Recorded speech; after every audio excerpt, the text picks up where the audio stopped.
Hello, everyone. Thank you. And it's really great to be here. Again, I'm Marcy Tessmann. I'm the president and CEO of C.O.nxt, or some of you might remember us as Charleston or WIG. I'm really happy to be here today, and it's so great to see so many new faces and people that I just have to meet. So hopefully we can connect before the end of the conference. And what about that bingo card? I thought I might help out a few people. First, who in the audience might be involved in the sheep industry? Just a really quick raise your hand. Or aquaculture. There we go. That's just a little key hints for some of those maybe hard to complete boxes. And there weren't very many that checked the box in that poll of being at the summit more than 5 times. I'm guilty of that because I've been here more than 5 times and I didn't have my phone with me. So you can check that box if you want to check with me after this.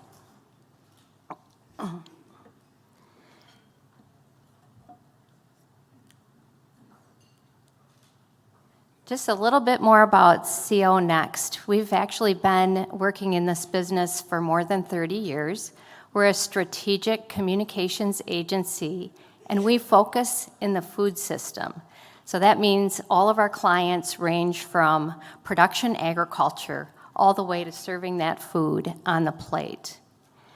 We focus in 4 areas of expertise. We are a full-service agency, but we're going to focus today on and emphasize our experience in sustainability, crisis and risk, and of course, CSR. And that's just some of the brands that we've helped in the area.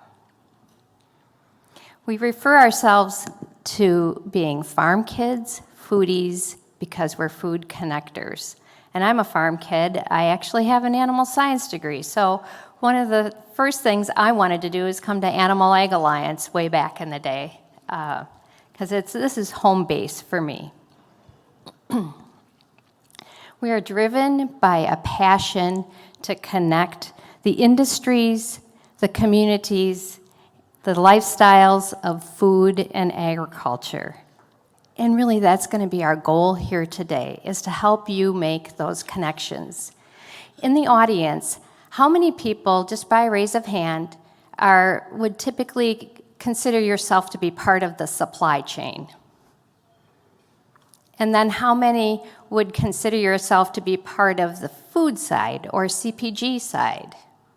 So it's a wonderful, wide mix of people in the audience. This afternoon, we're talking about engagement. This is exactly what it's all about, is engaging with stakeholders across the system.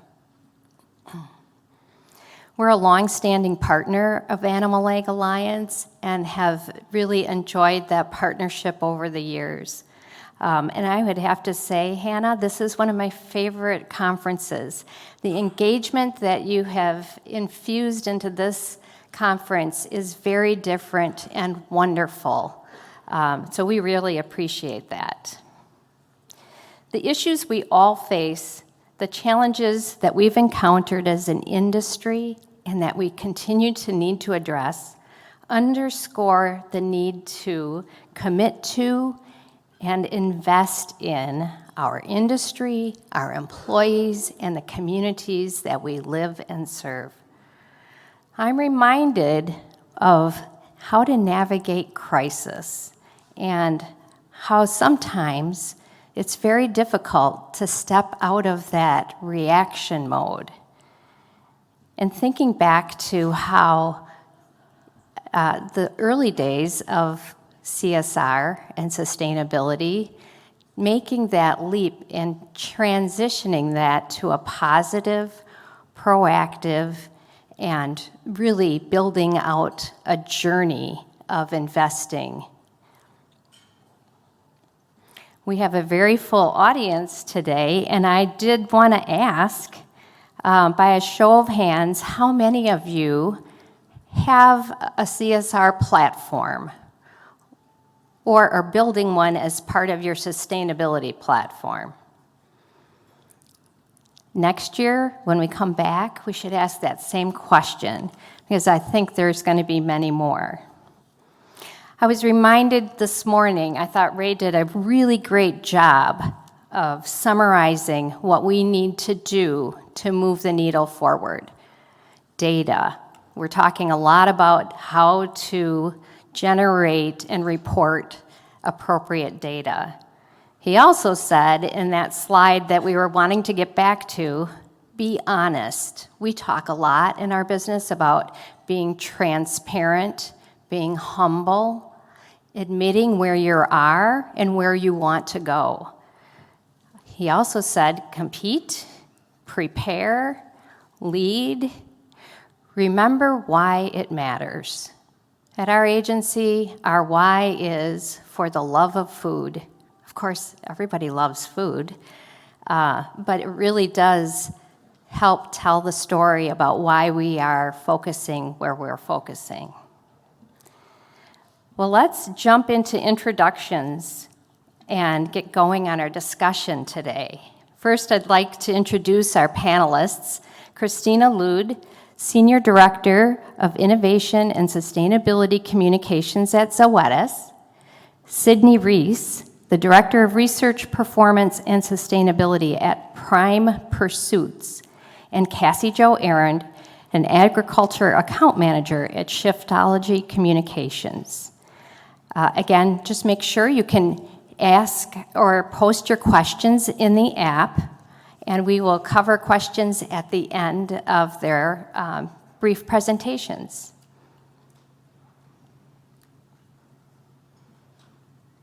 Go ahead, Christina. All right, thanks a lot, Marcy. Hope this is on. Sounds like it is. Great. So yes, I'm Christina Lood from Zoetis. If you're not familiar with Zoetis, we're the leading animal health company. So that means we discover, develop, manufacture, and commercialize animal health products. So everything from vaccines, medicines, diagnostics, and for animals. So animals are a huge part of our lives at Zoetis. As you can see in the bio, I personally grew up on a dairy farm in Minnesota. Today I am the mom of now 3 cats. Yes, it's a slippery slope. And so at Zoetis, we really are, we have a nice balance of livestock. We're here today to talk about livestock, but at Zoetis, big part of our business is also pet care too. So you can move to the next slide, please, Marcy. So our purpose at Zoetis is really to nurture the world and humankind by advancing care for animals. So we know that healthy animals can really lead to a healthier world.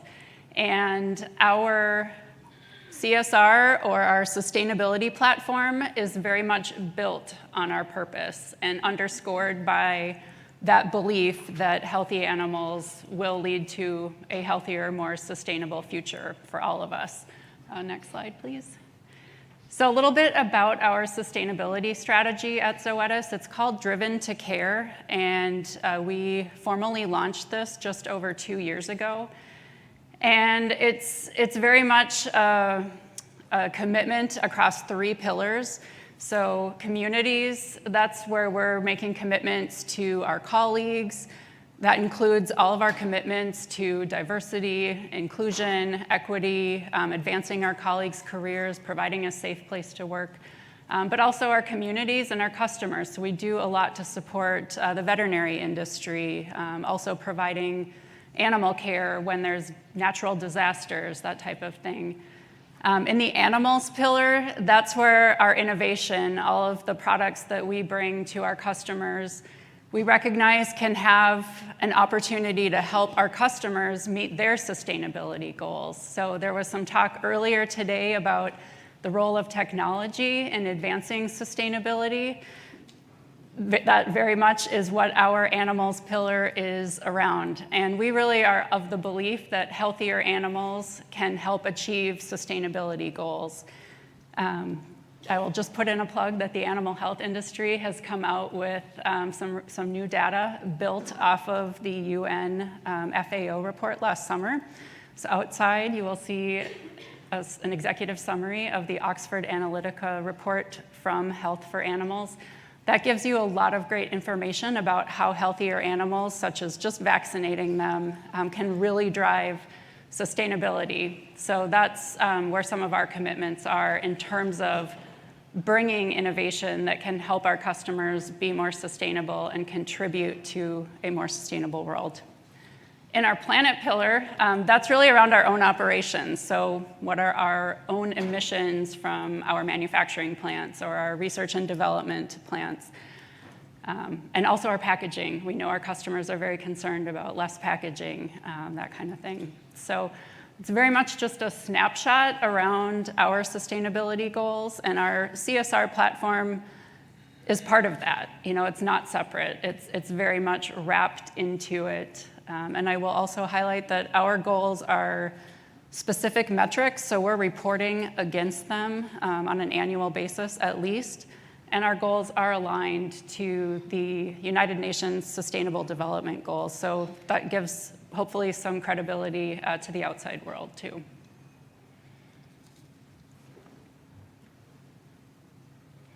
Oh, I guess I had another slide I forgot about. I just want to advocate too that we are, what we're doing is hopefully driving impact for our customers. So there's many, many partners. Many of the logos here are represented through the room. So I won't spend extra time on that because I totally forgot it was there. Yeah, no, but it does emphasize the session right before lunch, talking about collaboration and partnerships. And I think that's something that's really been a wonderful part of moving forward on sustainability and CSR in our industry. Absolutely. Okay, Sydney. All right, so I said I'm Sydney Reese. I work for a company called Prime Pursuits. It is a vertically aligned beef supply chain providing no hormone added Asian source verified beef to Walmart. So we are a company that obviously is relatively small and young compared to a company like Zoetis. So I was in the position a year and a half ago where I did not know what corporate social responsibility reporting was. I had finished a PhD in reproductive physiology, and I had got this job in doing research and data analytics for a beef supply chain. And then our supplier or our retailer, Walmart, came to us and said, you know what, like sustainability is the thing that we need you to focus on. I happened to be the new kid on the block, and so I got a comma added to my job title, and I also became the director of sustainability. So that being said, I am not the expert in this field here, but I have learned a lot, and I hope that I can provide a little bit of insight into that. We have just started our corporate social and sustainability reporting journeys, and since our retailer is Walmart, we are currently using their goals to help drive what our goals are, because that's who's asking us for their information. So we're very closely aligned with Walmart's Project Gigaton project, as well as their nature goals, and we are also participating in the thesis surveys that all feed into Walmart's reporting metrics. And so I work very closely as the only supplier to Walmart that really has a very close connection with our ranchers, with our backgrounders, and with our feed yards, that I can call them on any given day and say, hey, I need to have a meeting right now with Walmart, can you jump on this? And we are that resource for them. So that's kind of where we've jumped in to be able to help Walmart and their sustainability teams reach their goals, their CSR goals, and that has come back to how we are planning on making initiatives for ourselves in the future. Thank you, Sydney. Okay. Oh, we keep doing this. So with that being said, I jumped into this sustainability journey And I quickly realized that there was a lot of groups talking a lot of different things, and really it didn't seem like there was a whole lot of connection. So that really became my goal in the last couple years, is how we tie everybody together so that we can make progress and really achieve the goals in a meaningful way that satisfies the needs of our retailer, but also promotes what our ranchers were already doing. And so this just tweet that I found, it was right at the very beginning of this journey, and I was like, this is exactly what I'm experiencing. Like, I'm in all these Zoom calls and I don't really know what's being said, but there's groups that want to do stuff. So how can I help and our company help make those connections? And so really there's been three main ways that we've done it, and these kind of pictures show. One, we are taking Walmart executives, NGO partners to the field, to our farmers and ranchers and our feeders. We are taking our ranchers to Walmart. So we got invited to their year beginning meeting, which is their meeting where every single Walmart store manager comes. And we were one of 2 outside companies that were invited in, and so we brought in 3 or 4 of our ranchers so that the managers and the executives could meet them and see really where our beef was coming from. And then we also do a lot of outreach and communications through video productions and kind of virtual interactions. So that's the approach we're currently taking. Sorry to surprise you with that. Okay, now Cassie Jo. All right. I am Cassie Jo Arend. I am with Shiftology Communication. I do ag communications, working with companies across the U.S., and we also do virtual farm trips, which is a way to connect classrooms and executives a lot of the time with a farm in a live way, have live conversation, but they don't have to actually physically go out there, so that you don't have to worry about the biosecurity concerns and everything else along those ways. A lot of the time, the travel, biosecurity, suiting up and all the different things, they don't want to do that, so how do we get them to go out there and see what's actually happening? That's how we do that. I think this year we'll hit 1 million students in virtual tours just with the classroom tours. And all those kids go home and talk to mom and dad. I can say that as a mom of 4 girls. I guess you can go to my next slide. I'm a mom of 4 girls. I'm a farm girl. I was raised on a smaller farm, a couple hundred acres, a little bit of everything animal-wise, 4-H from the time that I was 8 years old. Married a row crop farmer who is a larger scale farmer. I have to say it's really fun to watch my dad and my husband have conversations because they come from very different perspectives on the ag side, but can educate each other and learn from each other. And I love watching it. They'll sit there for hours and hours and talk about farming. But my background is also, I worked for Cooper Farms for 15 years. That's a vertically integrated turkey, hog, and egg company. There's a couple of people here with them. So that was my background, working on the more corporate side of animal agriculture. And then now for 1.5 years, I've been with Shiftology Communication. So I guess you can go to the next one then.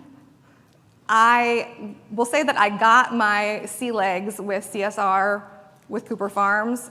It was a multi-year process where we were talking about, hey, so we're doing all these really good things, and we've been talking about all these good things that happen, but we really need to start giving it more substance. We needed to add data to that. We needed to really figure out how do we talk about all these different things. There's so many things that the customers care about.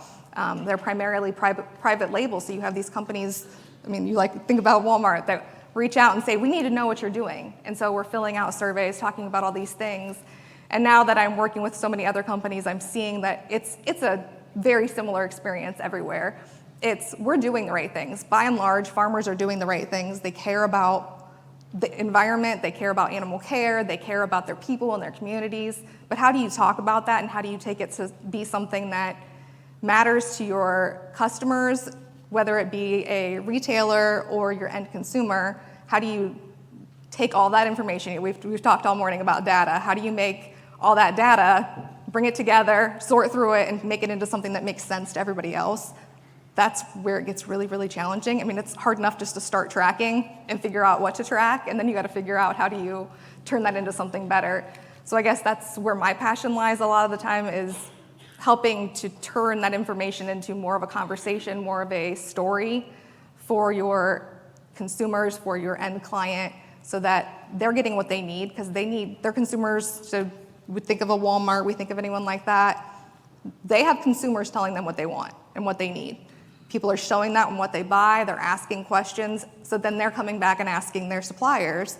We talked about supply chain this morning too. So you go through that supply chain, then how do you translate all that information into something really valuable that you can take with you? So I guess that's where my passion lies. I'd love to hear any questions you guys have, and we can talk further through this. Do you have another slide? Oh, I do? No, I don't. She doesn't have another slide.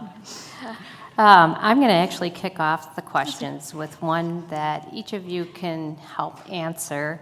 I'd like to hear from each of you. And it's really, how do we get started? There weren't as many hands that were raised today when I asked the question if everyone has a CSR platform. Maybe as you answer that, distinguish the CSR part away from the sustainability platform, because I know that it all ladders up, but help us understand the difference and how do we help people get started? All right, well, I can start. So I would say, at Zoetis, we're relatively young as well in our sustainability and CSR formal journey. I mean, we will say that we've always operated with sustainability in mind, that whole doing more with less mantra that farmers are so familiar with. But, it was probably 5 or 6 years ago when the corporate communications team, which I wasn't even part of then, I was still, with some of our livestock teams at that time, but our corporate communications team created a corporate social responsibility report, but it was really driven by the PR team. And it was very much cherry-picked examples, being totally honest, of what good things are we doing. And we included in there topics that we knew our stakeholders were interested in, such as, responsible antibiotic use, volunteering, recycling, things like that. But there were no formal goals or measurement.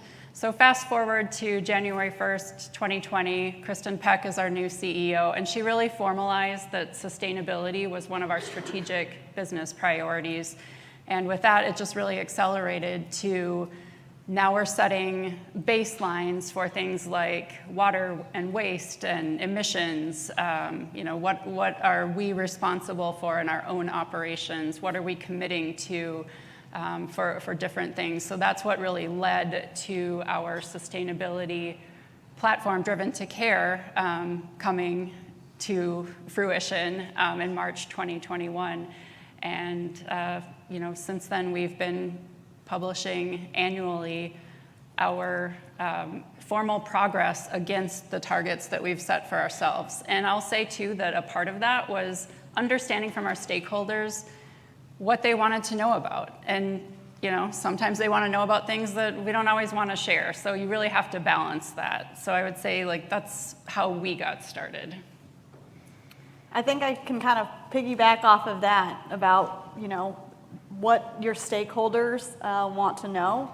And I would say to that is you almost have to pick which stakeholder is most important right now, because you can't do it all at once. And that's one thing that since we've really just kind of taken this on in about a year, we quickly realized that for us, our customer, being Walmart, was the person that we had to please the fastest. But what they were asking for wasn't always exactly the information that the farmers or the NGOs or any of our other partners were asking for. So we kind of had to prioritize which objectives and which metrics that we were going to, attack first in order to be able to at least make the first step, because the first step is always the hardest. So whether that's, starting, formalizing a plan or setting your goals, or maybe that's just talking to your, customers or your, whatever piece that might be, just making that first step, like what do you want? What is going to help us get the furthest, the fastest? So I would say very much what you guys just said. My advice would be to start, if you don't have anybody forcing you to do this right now, you're lucky, and right now is your chance to get to do that. But start with looking at categories I will say it seems really overwhelming to look at all the different things and say, okay, how do I put antibiotic use and manure management and water use and like all these different things that just caring for our team members, caring for our community, caring for all these different things. We do all these things, but how do we put it all together into a nice little box? Try to categorize it and group things. So whether it's people or communities, put all the people together, put the animals together, put food, quality and innovation together. Group it into buckets. It will make it much more easy to digest. And then from there, think about what's important to you as a company. What are the values and vision and mission for your company? Think about that. And then think about your customers and then their end customers. And what are the things they're asking you? What are you talking about regularly? Start there. You're not going to know everything. You will not be perfect at everything. Honestly, if you're doing social responsibility correctly, you should always be changing and always be making improvements because those are priorities for you and you're setting goals. But you might not know what that goal is yet because you haven't tracked it long enough to even know, or you're growing and that just seems really scary to set a goal and we might not be able to meet that. Start somewhere. Start tracking it. Start putting it all together, put it into buckets, and then think about the story that you can tell with that. Can you use that data to support what you've already been talking about? You've been talking about how we care about responsible antibiotic use or we care about animal care. Illustrate that. What data points will help you to illustrate that? What story can you weave with those data points to talk about that so that it is engaging still and interesting, but it's playing right into what you're already doing so it doesn't feel so overwhelming? Because I think that's one of the biggest challenges you find is that most companies I talk to, I'm like, it's just too much. I don't even know where to start. Okay, well, let's take a second, figure out what's important, and we start from there. Just start somewhere. That's really great. I totally appreciate that. And we often tell people, this is a journey, right? You have to set a goal, but you can't expect nor let your stakeholders think that they can expect you to achieve that goal so quickly. And as we look at sustainability goals that companies are establishing, yep, they're very aspirational. Heard that one right before the break. But they're giving themselves 10 years, 20 years, 30 years. So think about it from that perspective. Sure, set a goal, but make it achievable. And then don't try to do it all at once. I was wondering, Hannah, if you have any questions. Oh, sure, there she's ready already. Of course. We also have a college Aggie in the room with a microphone, so if anyone in the room wants to ask a question, please raise your hand and Zachary will make his way to you. But we do have questions in the app. Actually, the first question in the app is pretty much what you just asked, so we have some good telepathy going on.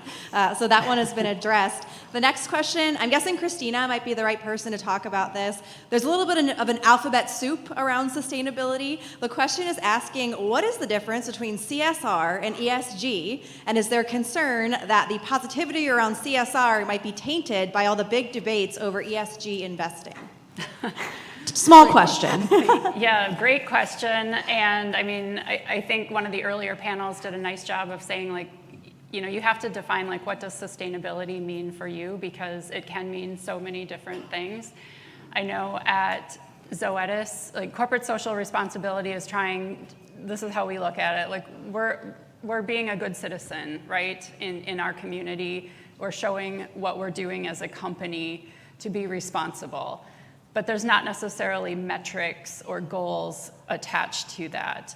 As I've learned, because I'm newer to this space, and we've had amazing folks come on to the team at Zoetis from outside of animal health or outside of the animal agriculture industries, who I've had the great fortune of learning from. They've dealt with supply chain issues in the fashion, retail, or human health worlds. And what we're seeing is ESG, that if you don't know what ESG is, it's environmental, social, and governance. And there's a whole, host of different topics within each of the ESG buckets that, stakeholders have concerns about. So at Zoetis, I would say it's all of those things. We are looking at environmental, we're looking at social. We also have governance type goals and disclosures. But also we recognize that if a business is not able to continue, I mean, there's nothing sustainable about that, right? So, I mean, we're a business. You all work for businesses. If you're farmers, that's also a business. So I think it's recognizing that what you do for society can also be good for business. And it's that sweet spot that you can bring those together. There's another app question. There's a million app questions if there's not anyone in the room that's brave enough. This might be good for Sydney, because I know you kind of sit in the middle between the retailer and the farmer. Do you ever encounter farmers and ranchers who feel like sustainability is a trend, it's going to go away, it's just a fad, it's a marketing thing? So how do you encounter that? And if you do, how do you have these conversations with people with that mindset? Absolutely. Counter that all the time. In fact, I was probably one of those people when I started this. I was like, okay, we're going to do all this work and we're going to invest all this money. Like, are they going to change their mind next week and, make us do something else? Because this is a lot. But no, that is absolutely a thing that we encounter probably on the daily. One thing I have learned is if you flip the word from sustainability to stewardship, we're so much more receptive. Especially since we are in the beef space, rangeland management, they really consider themselves stewards, and we have really focused on capitalizing on the practices and the stories and the history that is already being done, and then sprinkling on top of, like, hey, have you thought about this, or is there any way that we can incorporate this, or will you fill out this survey so that I can report it in a way that fits our customers' asks. So making it digestible, as Cassie said, and approachable, that we try to kind of separate ourselves.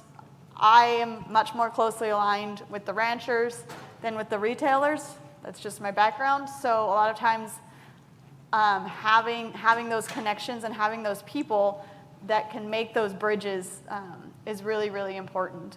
Especially, we work a lot with NGOs, and some of the NGOs might not have the best reputation with some of these farmer-rancher groups. But most of them are really good people, and most of the time the goals are actually more similar than different. So really finding that shared value, as was discussed earlier by Danielle, I think, finding that shared value just within a supply chain helps make a lot of progress relatively quickly. I think, Sydney, you told it to me last night, like, I've become the master translator. And I think that really kind of sums up how sometimes that is really just helping break it down and explain what it really means. Yep. On both ends of the spectrum. Any questions from the audience? Crickets. Okay, Hannah? Certainly. They keep flipping around in order, so I always get ready to read one, and the different one becomes most popular. Maybe for Cassie Jo, because you talked about getting started, what 3 resources do you recommend that would be most helpful in catapulting someone's learning curve that's just getting started in this area? Ooh, that's a good question. I will say when I first started, my first step was to go out there and read all of the CSR reports I possibly could. Get out there and look at them. They're all a little bit different. Spend some time looking into that. And I would also spend some time paying attention to what matters to your company. What are you already doing? Really just dig into those pieces. Those are the 2 first things I would do. I spent hours upon hours upon hours reading and better understanding what everybody else was doing out there. And I think looking at the United Nations options, what's everybody doing in Europe? Because they're usually several steps ahead of most of us in the United States. Look there. Look at the really big companies that you think you're never going to match up to, because it gives you a better understanding of what's happening, how they're telling their stories, what you find engaging and not engaging, because especially if you're interested in this, if you don't find it engaging, nobody else is going to probably. There are pieces where the data has to be reported, so it's being reported however it needs to be. But those are the first 2 I would look at. I don't really know about a third. Do you guys have an addition on that one? I mean, I'm kind of with you when I started. I was Yeah, reading I mean, the first because step is really to research. It's the first step of anything that you've done well, I think, in your life, research. So that would be my advice.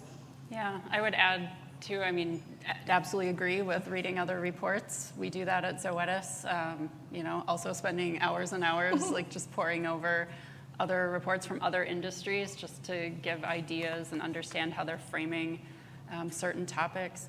I would also say too, it's important to help make sure all of the people within your company are on board and understand what's about, what you're trying to do with your CSR reporting or your sustainability strategy, and make sure that, because I think one of you said already that you're probably already doing some of these great things, and it's just a matter of packaging it up into a pretty box with a bow on it or something. And I would say too that don't be afraid of just getting started, and really I would emphasize progress over perfection. I mean, I'm a perfectionist, that's hard for me, but I kind of live that mantra in my personal life as well. And I think that stakeholders, no matter where they are in terms of agreeing or disagreeing with you on certain topics, stakeholders in general will appreciate just transparency and progress versus having everything perfect right away. Exactly. Do we have there's time a for one question more? right there. Okay. The microphone is on its way. Diversity is the spice of life. So it's great that we have CSR reports and everyone can basically do what they like and is most attached. But does it help if they're all different? If I look at the EU, they're coming with directives. Not that I'm a fan of directives, but at least they say, this is what you all need to report on. The risk I see with them, and I want to hear your opinion, is then they ask for how much electricity do you use, how much water do you use, and they do not really get into the animal-specific issues. So would like to hear from you how you view, should we set more standards, or should we just do whatever? No, do whatever you want is not what you're saying, but leave more freedom. Well, I would say, and this has been part of our journey at Zoetis, that recognizing there's so many different standards out there, and how do you figure out which one is most important or valued by your stakeholders. So asking your stakeholders is one step. You're setting up what you're reporting on, which we do with our Driven to Care platform, but we're also aligning with the Sustainability Accounting Standards Board, SASB. And we very deliberately chose that as our starting place. Maybe that will change in the future, but that was one that was recognized as generally accepted as one standard that could be applied across most industries. So it's just our experience. Yeah, I would say that it's nice if you can try to roughly align with one that works, like what you did. I think if you can find one roughly aligned with that, you might not fill out every category right now. I would not say that we need a whole lot more directives, but boundaries are nice, boxes are nice. It's nice when okay, I need to check this box, I need to cover this category. And I would say, for Cooper Farms, for example, when we started it, we did look at a lot of the others out there, but we had a pretty good boundary based on what customers were asking on a regular basis, because they have surveys and things that they send in and that we had to fill out. So, food quality, innovation, team member, healthcare, community involvement, those things were all important. Animal care was a big one, and we knew within those what were top priorities, somewhat just socially, but also what were conversations that were being had. I went out and had a lot of conversations, and I still do this with any new clients, is going out and having conversations with the sales teams, having conversations with the people inside your company that are working with the farmers, working with production. Hey, what are you doing that's a little bit different from other people? What are questions that you get asked from customers a lot? So having those conversations will help you to create your structure so that you don't feel like it's just a whole bunch of information all in one big bucket and you don't know how to sort through it. Exactly, and I think that helps you to prioritize, right? And you can't do everything all at once. So I think that's one of the key takeaways here today is figure out what are those key priorities within your business, how does it line up to your values, and then make a commitment to it and set that goal that it's achievable. And start small. It is baby steps. This is a journey, and I think that's kind of how I would summarize everything that you've said here. And we're all kind of new at this. I mean, 20 years ago, we weren't talking about it at all.